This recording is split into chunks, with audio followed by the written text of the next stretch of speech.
కలియుగ దైవం వెంకటేశ్వర స్వామితో పెట్టుకుంటే ఎలా ఉంటుందో ఆల్రెడీ చంద్రబాబు నాయుడుకి తెలుసు. పవన్ కళ్యాణ్ కూడా ఈ మధ్యలో కొంచెం రుచి చూశాడు. కాబట్టి ఎప్పుడు దేవుడితో పెట్టుకోవద్దండి, దేవుడి విషయాల్లో అపచారాలు చేయొద్దండి. అందరికీ తెలుసు, నిన్న రోజా గారు గోశాలని సందర్శించడం కోసం వస్తే ఆమెను అడ్డుకుని స్థానిక ఎమ్మెల్యేని ఆమె పైన పోలీసులు జులుం ప్రదర్శించి ఎక్కడికక్కడ ఆపేశారు అని ఒక స్టేట్మెంట్స్ అయితే మనం చూసాము. యాక్చువల్లీ నేను ఆమె గురించి అయితే మాట్లాడకూడదు అనుకున్నాను, కానీ నిన్న మాకందరికీ బాధ పెట్టిన విషయం ఏంటంటే, ఒక మినిస్టర్గా, ఒక మహిళగా నీకంటూ ఒక లిమిటేషన్స్ ఉంటాయి. అది కూడా మీరు మర్చిపోయి నేను వచ్చిన టాపిక్ ఏంటి, గోశాల గురించి మీరు మాట్లాడాలి. అక్కడ ఎక్కడ 10 మార్కులు అభినయ్ గారికో లేదంటే ఆ కరుణాకర్ రెడ్డి గారికో వాళ్ళు అరెస్ట్ అనే ఇష్యూ మీద ఫైట్ చేసేస్తున్నారు, 10 మార్కులు ఎక్కువ పడతాయి, జగన్మోహన్ రెడ్డి గారి దగ్గర నేను కూడా ఓవర్ పర్ఫార్మెన్స్ చేయాలన్న ఇంటెన్షన్తో ఏమో కానీ మధ్య మధ్యలో టచ్అప్లు చేసుకుంటూ మీరు ఇష్యూని సైడ్ ట్రాక్ చేస్తూ అసలు గోశాల గురించి మాట్లాడకుండా పవన్ కళ్యాణ్ గారి మీద, సిబిఎన్ గారి మీద వ్యక్తిగత కామెంట్స్ చేశారు. మీరు ఒక మహిళగా, ఒక తల్లిగా గతంలో ఒకసారి మాట్లాడున్నారు. మీరు మీ బాబుకు కారు కొనిస్తే దాన్ని బాగా ట్రోల్ చేశారని లిటరలీ మీరు ఏడ్ చేశారు. నాకు అది బాగా గుర్తుకుంది, ఎందుకంటే నేను ఒక మహిళని కాబట్టి, ఒక తల్లిని కాబట్టి నాకు ఆ పెయిన్ తెలుసు. సో మీ మీద ట్రోల్ చేస్తే మీకు అంత బాధ వేసినప్పుడు మీరు నిన్న 2 రోజుల కిందట మీరు మార్క్ శంకర్ అనే బిడ్డ పైన ట్వీట్ వేశారు. బిడ్డకు బాగా అవ్వాలి, ఆరోగ్యంగా తిరిగి రావాలన్నారు. ఒక తల్లి మనసు అని మేము కూడా అనుకున్నాం ఆ రోజు. కానీ మీ విషపు బుద్ధి నిన్న మాటల్లో కనపడింది. ఏం మాట్లాడుతున్నారు? స్వామివారు కక్షపూరిత చర్యలు చేపడతారా? అసలు బిడ్డకు బాగలేదని సాటి మహిళగా ఆమె ఎంత కలత చెందారో, మన మతస్థురాలు కాకపోయినా స్వామివారిని విశ్వసించి మొక్కొని బిడ్డకు బాగైతే ఇక్కడికి వస్తానని చెప్పి నిజంగానే ఆమె బిడ్డకు బాగా అవ్వగానే స్వామివారి నమ్మకంతో తలనీలాలు సమర్పించి అన్ని మతస్థురాలైన మన మతాన్ని గౌరవించి ఒక తల్లిగా ఆమె పాత్రను మనం చూసాం. మీరు ఒక తల్లిగా మీ బిడ్డకి మీద కార్ అనే ట్రోలింగ్ వస్తేనే అంత బాధేస్తే ఈరోజు మార్క్ శంకర్ పైన మీరు చేసిన స్టేట్మెంట్స్ ఏంటి రోజా గారు? నిజంగా మీ స్థాయికి దిగజారి మాట్లాడడానికి ఒక్క నిమిషం పట్టదు.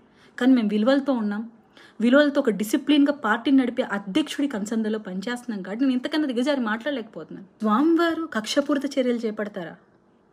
అసలు బిడ్డకు బాగలేదని సాటి మహిళగా ఆమె ఎంత కలత చెందారో, మన మతస్థురాలు కాకపోయినా స్వామివారిని విశ్వసించి మొక్కొని బిడ్డకు బాగైతే ఇక్కడికి వస్తానని చెప్పి నిజంగానే ఆమె బిడ్డకు బాగా అవ్వగానే స్వామివారి నమ్మకంతో తలనీలాలు సమర్పించి అన్ని మతస్థురాలైన మన మతాన్ని గౌరవించి ఒక తల్లిగా ఆమె పాత్రను మనం చూసాం. మీరు ఒక తల్లిగా మీ బిడ్డకి మీద కార్ అనే ట్రోలింగ్ వస్తేనే అంత బాధేస్తే ఈరోజు మార్క్ శంకర్ పైన మీరు చేసిన స్టేట్మెంట్స్ ఏంటి రోజా గారు? నిజంగా మీ స్థాయికి దిగజారి మాట్లాడడానికి ఒక్క నిమిషం పట్టదు. కానీ మేము విలువలతో ఉన్నాం, విలువలతో ఒక డిసిప్లిన్గా పార్టీని నడిపే అధ్యక్షుడి కన్సందలో పనిచేస్తున్నాం కాబట్టి నేను ఇంతకన్నా దిగజారి మాట్లాడలేకపోతున్నాను. అప్పుడు నేను అనాలనా, గత ప్రభుత్వంలో ఏ మినిస్టర్, ఏ ఎమ్మెల్యే అనుభవించిన ప్రోటోకాల్ మీరే ఎక్కువగా వినియోగించుకున్నారు. మరి ముఖ్యంగా మీ ఫోటోగ్రాఫర్ మెళ్ళో సిలువ ఉన్నా అది మీరు గమనించారా లేదా నాకు తెలియదు, కానీ ఆ అబ్బాయి సాక్షాత్ స్వామివారి బయట వచ్చి కెమెరా పట్టుకొని తిరుగుతున్నాడు. అప్పుడు ఆ తప్పిదం వల్లే మీరు ఘోర పరాపజయం పొందారని నేను చెప్పగలుగుతానా? లేదు, మీ అధ్యక్షుడు ఏకంగా స్వామివారి సెట్నే వాళ్ళ భార్య కోసం తాడేపల్లి ప్యాలెస్లో వేయించుకున్నాడు. ఆ సెట్ వేసినందుకే షెడ్ మూసుకొని పోయాడని నేను చెప్పగలుగుతానా? అమరావతి రైతుల కన్నీరు, ఆక్రందనే మీ నాశనానికి కారణమైందని చెప్పమంటారా? అసలు ఇటువంటి అన్నెసరీ కామెంట్స్ మనం ఎందుకు చేస్తున్నాం? మనం ఏ ఇష్యూ కోసం ఫైట్ చేయని వచ్చాం, అది కదా మాట్లాడాలి. ఒక మహిళగా, ఒక పార్టీ నుంచి మీరు ఒక రిప్రజెంటేషన్ ఇచ్చేటప్పుడు ఇంకిత జ్ఞానం కూడా లేకోకుండా ఇంత దిగజారుడు మాటలు ఎలా మాట్లాడతారు? మీ నాయకుడు మిమ్మల్ని ఎలా ప్రోత్సహిస్తున్నారు? 2 రోజులు టోర్మెంటర్ అవ్వాలని చెప్పి మీరు ఎంతకైనా దిగజారుతారా? అంటే టీవీలో మీరే ఫోకస్డ్గా కనిపించాలి, మీరు బయట వస్తే ఆ సెన్సేషన్ అవ్వాలి, దానికోసం ఎంత ట్రోలింగ్ చేయించుకోవడానికి సిద్ధపడతారా? పసిబిడ్డలతో కూడా రాజకీయం చేస్తారు. నిజంగా మీలాంటి మహిళలు రాజకీయాల్లో ఉండకూడదని కోరుకునే వాళ్ళు మొదటి స్థానంలో ఉంటారు. షేమ్ ఆన్ యూ రోజా గారు, సీరియస్లీ షేమ్ ఆన్ యూ. ఆడంగి వెదవులు అంటారు. మరి ఈమె ఎంతమంది పోటుగాళ్ళని చూసిందో పోలీసు అందరినీ ఎట్లంటే అట్లా మాట్లాడుతుంది.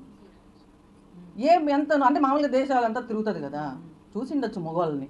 ఇలా ఏపీలో మగవాళ్ళు లేరా ఆడంగులు అని అంటావు అనుభవ? మా పార్టీలో మస్తుగా మగవాళ్ళు ఉన్నారు, పోలీసులో మస్తుగా మగవాళ్ళు ఉన్నారు. నీకు రా, కమాన్ రండి, చూపించండి, అప్పుడు నేను సర్టిఫికేట్ ఇస్తాయి. దేనికి సర్టిఫికేట్ ఇస్తావు? దేనికి సర్టిఫికేట్ ఇస్తావు చెప్పి సావు. 10 మందిలో మాట్లాడదు. నువ్వు ఆడదానివి, ఎలా మాట్లాడాలో నీకు మీ అమ్మ నాయన ఎట్ట నేర్పించి సావాలా, కనీసం మీ అన్న వాళ్ళన్నా నేర్పించాలా? ఎట్ట మాట్లాడాలి, ఎంత హుందాగా మాట్లాడాలి? ఏందో రమ్మంటావు, మగతనం లేదంటావు, ఆడవాళ్ళు అంటావు, ఏంది? వాళ్ళు వచ్చి ఇప్పుడు వాళ్ళ మగతనాన్ని నిరూపించుకోవాలన్నా? నువ్వు రెడీనా చెప్పు. నువ్వు రెడీ అయితే కమాన్ అన్నావు కదా, వాళ్ళు కూడా రెడీ చేస్తాం. బుద్ధి ఉండాలి. మాజీ మంత్రి మళ్ళీ ఈవిడ సిగ్గు శరమన్నా ఉందా? ఒక మంత్రి స్థానంలో ఉండే మహిళ మాట్లాడాల్సిన మాటలు అవి. మాజీ మంత్రి పేరు ఊరికి పెట్టుకొని నీలాంటి ఆడవాళ్ళు నిజంగా పార్టీకే చీడపురుగులు. నిజంగా మీ పార్టీలో సగం నాశనం అయిపోయి సగం ఓడిపోవడానికి కారణం నువ్వే. మెయిన్ ఐరన్ లెగ్, ఆ టంగ్ కూడా ఐరన్ టంగ్. నువ్వు ఇట్లాగే చేస్తే మాత్రం నిన్ను నగ్గరికి వచ్చి కొడతా నేనే. నీకు దిక్కున్న చోట చెప్పుకో. పవన్ కళ్యాణ్ గారిని చంద్రబాబు నాయుడు గారికి తెలుసు ఆల్రెడీ. పవన్ కళ్యాణ్ గారు రుచి చూసారా? చేత్తో కూడా కాదు రోజా, నిన్ను నేను ప్రెస్ క్లబ్లో మాట్లాడని మాటలు నాతో పలికించొద్దు. హుందాగా మాట్లాడు. ఏదైనా మాట్లాడితే ఒక ఆడదాని వేయండి, ఒక తల్లివి, అందులో ఒక బిడ్డకు జరిగితే దాన్ని కూడా రాజకీయం చేశారు. మొన్నటికి మొన్న అందరూ ఎక్కడ చూసినా కొండ మీద గుండు చేయించుకున్నందుకు లేడీస్ గుండు చేయించుకోలేదా? కొండ మీద ఆదాయము, అసలు తలనీళ్ళల్లో ఆదాయం వచ్చేదే మహిళల జుట్టుతో. అది పక్కకు పెట్టేసి అసలు కొండ మీద ఏమైనా బోర్డులు పెట్టారా మహిళలు ఎక్కడ గుండు చేయించుకోకూడదు అని చెప్పి?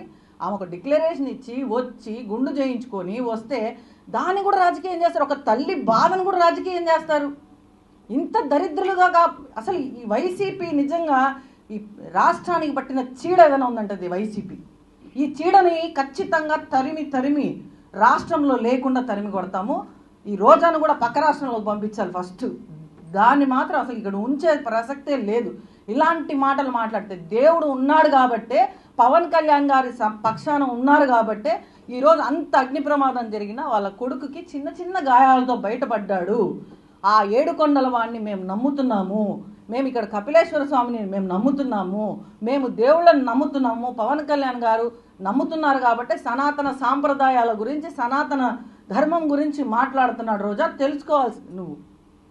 నీ ముఖానికి ఏదైనా గోవుకి ఒకరోజు పూజ చేసినావు, పెద్ద గోవుల మీద ఏదో నీకే అక్కర వచ్చేసేసి ఆడికొచ్చి గోవులు పూజ చేయాలి, మా గోవులు ఇట్టయిపోతున్నాయి ఏదైనా నీ మొహానికి ఈ పెడత మొహం వేసుకొని నువ్వు మళ్ళీ మాట్లాడతావు. ఇంకొకసారి పవన్ కళ్యాణ్ గారి జోలికి వస్తే ఎట్ట కొడతానో ఇంకా మాకు తెలియదు. నోరు జాగ్రత్త పెట్టుకో, ఖబర్దార్ రోజా. ఇటువంటి కామెంట్స్ చేయడం మానేసి రోజా గారు ఇక మీదటైనా కొద్దిగా మంచిగా ఉంటే బాగుంటుంది. మీ మాటలకు మేము స్పందించక్కర్లేదు, కానీ పవన్ కళ్యాణ్ గారిని అడ్రస్ చేస్తూ మాట్లాడారు కాబట్టి నేను మాట్లాడాల్సి వస్తుంది. నాకు చాలా సిగ్గు మిల్లాటోళ్ళతో మాట్లాడాలంటే. ఎందుకంటే ఎవరైనా ఏదో ఒక జాతికి చెందిన వాళ్ళతో మాట్లాడితే పర్వాలేదు, కానీ మీరు ఎవరికి చెందనవారని చెప్పేసి నా అభిప్రాయం. ఎందుకంటే మేము కూడా మిమ్మల్ని మర్డర్ అటెంప్ట్ కేసులో ఉన్నాం. ఇప్పుడు వరకు ఎందుకు ఆ కేసు ముందుకెళ్ళడం లేదు తెలియదు. శివశంకర్ గారు అక్యూజ్ నెంబర్ 1, నేను అక్యూజ్ నెంబర్ 2. మిమ్మల్ని ఏదో మీరు మంత్రిగా ఉన్నప్పుడు చంపబోయేమాట. నిజంగా అవకాశం దొరికితే ఆ పని చేసినా మంచిది అయ్యి ఉండదు. ఎందుకంటే మీరు మంత్రిగా ఉన్నప్పుడు ఈ రాష్ట్రానికి కానీ దేశానికి కానీ ఎప్పుడు ఏ మంచి పని చేయలేదు. అసలు మీరు మంత్రి అన్న సంగతే మర్చిపోయారు. మర్చిపోయి ఈ టికెట్లు బ్లాక్లో తీసుకోవడం, మంచి మంచి చీరలు కట్టుకొని తిరగడం, ఇది తప్ప మీకు ఎప్పుడు కూడా టూరిజంలో వచ్చిన తర్వాత విశాఖపట్నంలో టూరిజం పూర్తిగా అంతం చేశారు. శుభ్రంగా 800 రూపాయలకి మంచి బీచ్ ఉండే అపార్ట్మెంట్స్ అకామిడేషన్ ఉండేది, దాన్ని నాశనం చేశారు. నాశనం చేసి టూరిజం మినిస్టర్ కింద మీరు ఏదైనా చేసిన చిన్న పని ఉంటే చెప్పండి. ఒక్క పని కూడా లేదు.